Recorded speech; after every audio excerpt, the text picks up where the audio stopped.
আপনারা একটু পিছনে সবাই ঢুকে যাচ্ছে, আপনারা একটু পিছনে গেলে তো হয়, আমরা আসবো আপনার কাছে।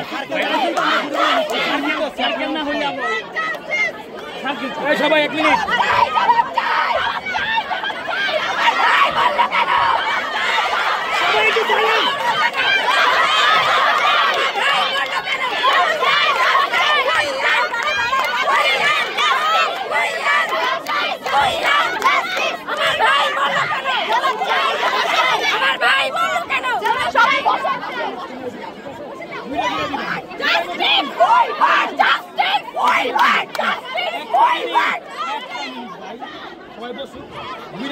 ঠিক আছে,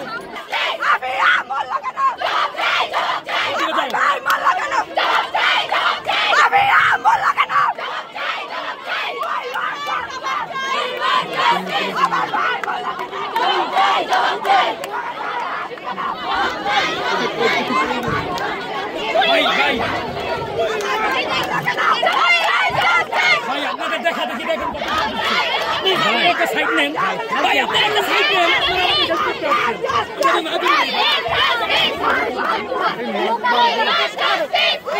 আমাদের আরো অভিযোগ আছে যে লাশের সংখ্যা হ্রাস করা হচ্ছে।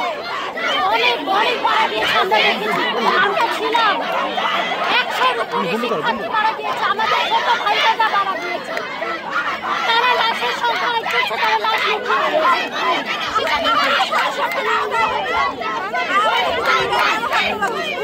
আমাদের শিক্ষকদের গায়ে হাত তোলা হয়েছে, আমাদের প্রিন্সিপালের গায়ে হাত তোলা হয়েছে কেন?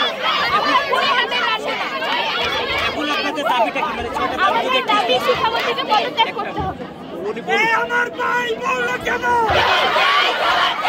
এবং যারা মারা গেছে নিহতদের দেখতে হবে। 2 নাম্বার, আহতদের সম্পূর্ণ ও নির্ভুল তালিকা প্রদান করতে হবে। 3 নাম্বার, শিক্ষকদের গায়ে সেনাবাহিনী হাত তোলা, এটি একটি জঘন্যতম অপরাধ। 4 নাম্বার, নিহত প্রতিটি শিক্ষার্থীর পরিবারকে বিমান বাহিনীর পক্ষ থেকে ক্ষতিপূরণ দিতে হবে। 5 নাম্বার, বিমান বাহিনীর ব্যবহৃত পুরাতন প্লেনগুলো কেন ব্যবহার করা হয়েছে তার জবাবদিহিতা করতে হবে।